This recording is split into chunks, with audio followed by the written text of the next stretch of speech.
Volt is one of Warframe's 3 starting characters that you can pick right away when you first start the game and is a fantastic choice if you're wanting to play a variety of different playstyles in Warframe, with his abilities being great for both increasing your weapon's damage or for a more caster-focused playstyle. But what do Volt's abilities actually do? Like all Warframes, he has a passive, and this one will give his weapons or abilities some increased electrical damage on your next hit or cast, and is charged by you walking around, so it's pretty easy to get that little bit of extra damage. His first ability, Shock, will zap nearby enemies with electric damage and apply electric status effect, which will deal some damage to the enemies affected by it and all nearby enemies, as well as stun them briefly, and in the early game is a fantastic damaging ability. It has an augment mod, which is an ability-specific mod that will change how the ability functions, called Shock Trooper. This is an incredible augment that will give Shock a hold cast function, meaning that when you hold down the button to cast it rather than tap the casting button, it'll do something different, being in this case that it'll give your weapons an electrical damage buff and is an incredibly powerful buff to your weapon's damage output. His second ability is Speed, which will increase your and your allies' movement speed in missions, but also make you reload your guns faster and increase your melee attack speed, making Volt an incredibly powerful melee frame, as obviously more attack speed means more overall damage.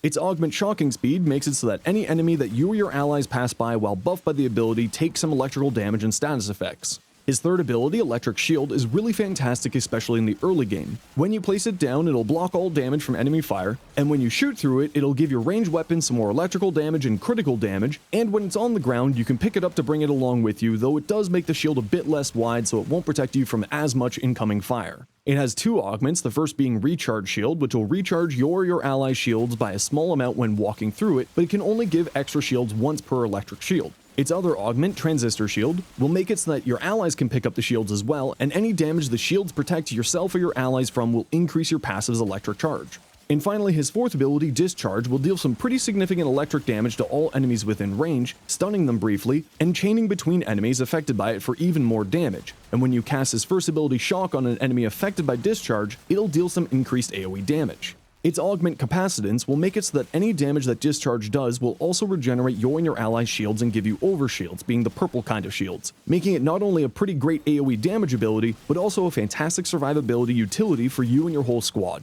Overall, if you've chosen Volt as your first frame, you'll be shocked at how much fun you'll be having, not sorry for the pun, and as always, sub for more tips and swing by my stream if you need any help.